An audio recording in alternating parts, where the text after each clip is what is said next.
Hi everybody. So this is part 3. This is an amendment to the other parts as a request, just to add some more information regarding assessments.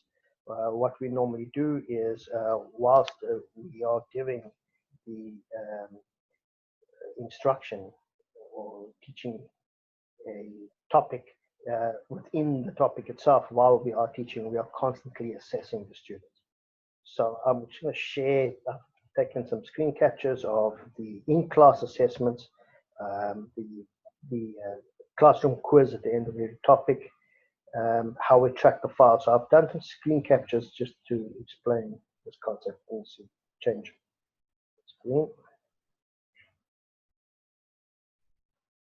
All right, this document, of course, this file is up on Google Docs, which I'll share with everybody. So the assessments while we are teaching, so this topic, for instance, speed, we cover, here you can see question 1. I'll give the first question I give with the answers, and then there'll be 2 or 3 questions thereafter without the answers, and they will have to rearrange the formula. You have 2 different methods of doing the formulas.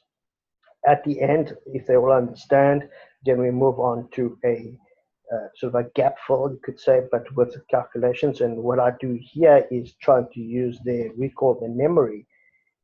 So these equations are usually able to do quite quickly in their minds.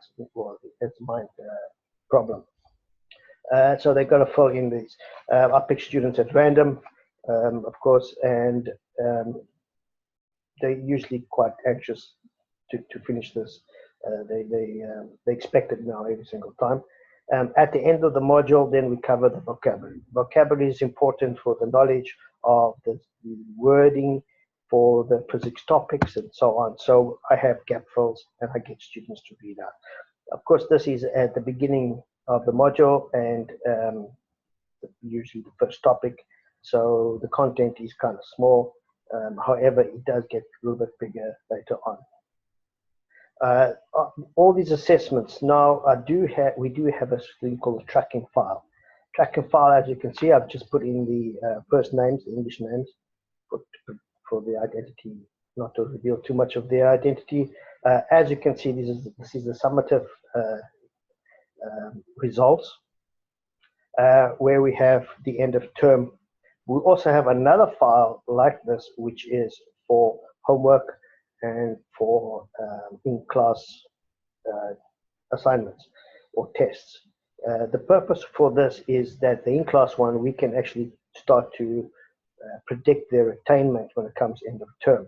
And then we can compare the two.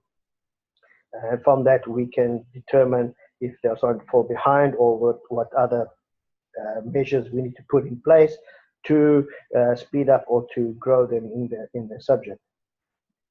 Just one more thing I wanted to point out.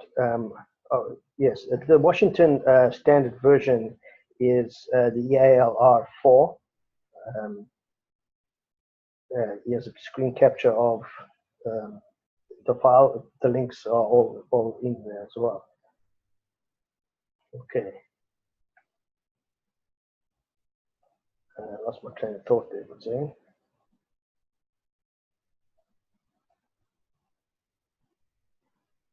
Oh, the practicals. Yeah, we give them practicals. So as you can see here, the practicals or the project, what I do is I use the flipped classroom or backward teaching or whatever you want to call it, where I pose a problem or a final answer for them, and they have to try and replicate it.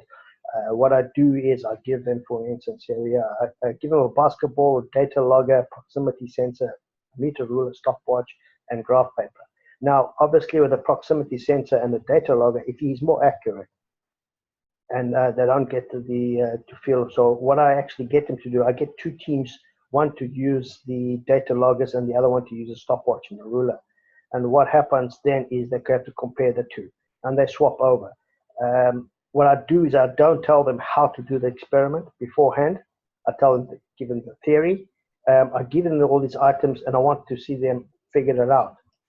It's important for them to be able to suggest or to illustrate, like I showed earlier on. There are in physics, there is a lot of questions where they would ask the student to suggest how they would do the exercise.